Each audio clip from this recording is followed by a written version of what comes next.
अभ्यासेन तो कौन्तेय वैराग्येण च गृह्यते। जब अर्जुन को भगवान ने समत्व की बात बताई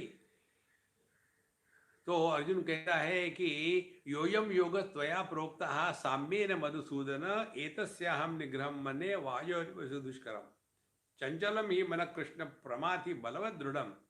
देखो, हे भगवान, आपने जो मन के समत्व की बात करी है मुझे असंभव लगता है, क्योंकि मन चंचलम ही मन कृष्ण प्रमाति बलवत दृढ़म, चार बातें बताता है वो।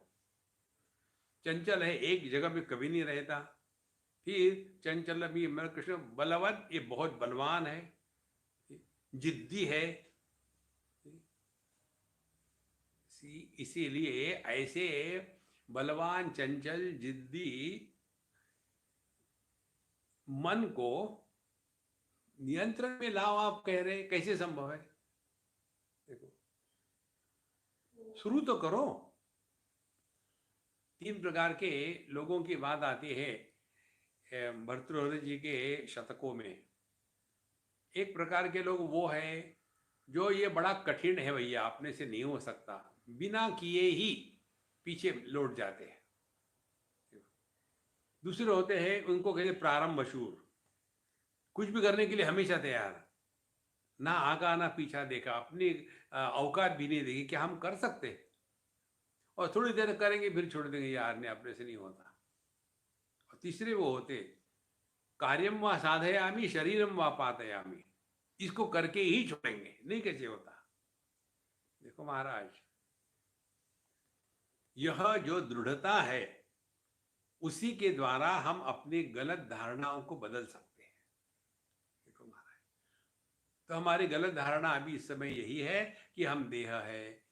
अब यही अभ्यास 24 घंटे करते रहे, किसी से बात मत करना, अपने आप में करना है। तब आपको धीरे धीरे ये बात समझ में आएगी कि जब हम अपने आप को देह से अन्य के रूप में स्वीकारना प्रारंभ करते हैं, फिर अब देखना यदि हम देह के रूप में अन्य है तो इसका अर्थ क्या होगा। क्या ये केवल वाक्य है कि वाक्य का कोई अर्थ भी है? और क्या ये संभव है? संभव होती उसके क्या परिणाम होंगे? देखो, ये सब बातें आती है। तो यदि हमने अपने आप को देहात्मा भाव को अभ्यास से प्राप्त किया है तो उसका उल्टा अभ्यास क्या होगा? यही होगा कि यदि हम देह नहीं है तो फिर वो अनुभव कैसा होगा। देखो, केवल mechanically I am not the body, I am not the body, I am not, क्या करने से नहीं होता कुछ।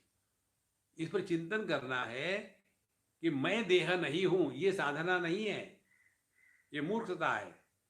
फिर देह से अन्य होने का तात्पर्य क्या है? देह से अन्य होने का अनुभव कैसा होगा? देह को लेकर के मैं कहता हूं तो देह से जो अन्य होगा, क्या उसको भी मैं कहूंगा? देखो कितनी बड़ी बात है। जब ये चिंतन में लगे रहते व्यक्ति, तब उनको ये अभ्यास हो रहा है। तो कैसे अभ्यास करना है? यदि हम देह नहीं है, ये बात हमने कई हमारे सत्संगों में बताई है, इस पर चिंतन करो महात्मा जी। यदि हम देह नहीं है तो इसका तात्पर्य देह के जो गुण धर्म है वो हमारे नहीं है। सीधी बात।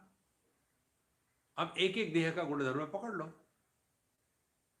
तो देह के गुण धर्म है कि इसका एक आकार है, पहली सिंपल बात, देह का आकार है। अब यदि हमने अपने आप को देह से अन्य मान लिया अभ्यास के लिए, तो निराकार होने का अनुभव कैसा होगा? देखो, आपका मन डिसॉल्व हो गया।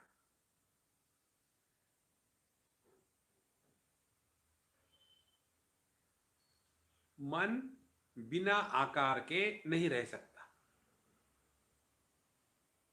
जो निराकार मन है वही चैतन्य है, क्योंकि चैतन्य भी ज्ञान है और मन भी ज्ञान है।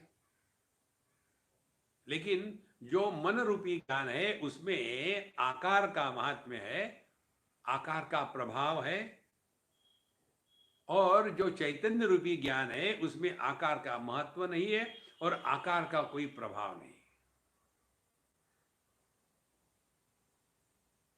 करो अभ्यास, फिर आगे कैसे अभ्यास करें। अब देखो इस दुनिया में है ही क्या कोई ऐसी चीज कि जिसका कोई आकार नहीं। तो पहले हम आपको सिंपल बताते फिर डीप जाएंगे। इस दुनिया में एक चीज ऐसी है जिसका कोई आकार नहीं, वो है आकाश। फिर इसके बाद क्या आपकी ध्यान की साधना होगी, आकाश का अनुभव कैसा होगा। तो पहली बात, आकाश सबको आधार देता है, किसी का तिरस्कार नहीं करता, लेकिन किसी के भी द्वारा जिसको आधार दिया है उसके द्वारा प्रभावित नहीं होता। यह आकाश का गुणधर्म है। तो फिर अपनी साधना क्या होगी, जगत के कोई भी वस्तु व्यक्ति से हम प्रभावित न होवे और हम किसी का तिरस्कार भी ना करें।